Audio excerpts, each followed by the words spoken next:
طبعًا إحنا اليوم جدًا سعيدين بهاي التجمُّع.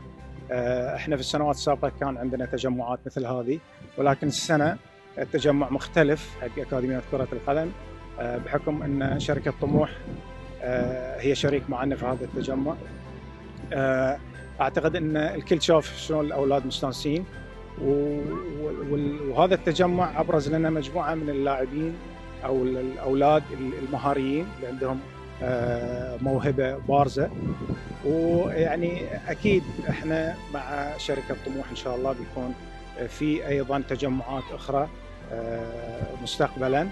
واليوم يعني إحنا بهذه الشيء اللي صار نحب نشكر شركة طموح لأنها ساهمت معانا بشكل كبير جدًا في هذا التجمع، ونحب أيضًا نشكر جميع المعلمين اللي هم دربوا الفرق والمنظمين بشكل عام.